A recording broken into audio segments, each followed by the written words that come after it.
இங்கே வீட்டில் பூஜை அறை கட்டினாலும் அந்த கதவுல துவாரம் இருக்கணும். ஏன்னா மூச்சு காத்து போகிற மாதிரி அது அம்பாளுடைய சுவாமியுடைய மூச்சு காத்து. அதே மாதிரி சிவன் கோயில்லையோ பெருமை நந்திக்கும் சிவனுக்கும் முன்னால் போகக்கூடாது. 5 நந்தி இருக்கும். அதில் கர்ப்பகிரகத்துக்கு முன்னால் இருக்கிற நந்தி, அந்த நந்தியினுடைய மூக்கும் அந்த லிங்கத்தினுடைய மூக்கு இருக்கிற பகுதியே நேராக இருக்கும். இறைவனுடைய மூச்சு காத்து அது தடப்படுற மாதிரி அந்த நந்திக்கு இடையில போகக்கூடாது. இப்போ திருவண்ணாமலையெல்லாம் பார்த்தீங்கன்னா அப்படி வச்சுருப்பான். அந்த வழி ஒன்று இருக்கும், அது வழியாக தான் எல்லாமோ. அது பாவம் தான் வருமே தவிர நல்லது வராது.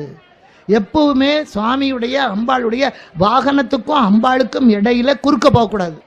ரொம்ப தப்பு அது. சுற்றிட்டு போய் அந்த சைடில் தான் நிற்கணுமே தவிர குறுக்க போகக்கூடாது. நமஸ்காரமும் பண்ணக்கூடாது. இங்கே வீட்டில் பூஜை அறை கட்டினாலும் அந்த கதவுல துவாரம் இருக்கணும். ஏன்னா மூச்சு காத்து போகிற மாதிரி அது அம்பாளுடைய சுவாமியுடைய மூச்சு காத்து. அதே மாதிரி சிவன் கோயில்லையோ பெருமை நந்திக்கும் சிவனுக்கும் முன்னால் போகக்கூடாது. 5 நந்தி இருக்கும். அதில் கர்ப்பகிரகத்துக்கு முன்னால் இருக்கிற நந்தி, அந்த நந்தியினுடைய மூக்கும் அந்த லிங்கத்தினுடைய மூக்கு இருக்கிற பகுதியே நேராக இருக்கும். இறைவனுடைய மூச்சு காத்து அது தடப்படுற மாதிரி அந்த நந்திக்கு இடையில போகக்கூடாது. இப்போ திருவண்ணாமலையெல்லாம் பார்த்தீங்கன்னா அப்படி வச்சுருப்பான்.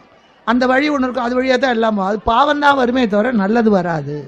எப்பவுமே சுவாமியுடைய அம்பாளுடைய வாகனத்துக்கும் அம்பாளுக்கும் இடையில குறுக்க போகக்கூடாது. ரொம்ப தப்பு அது.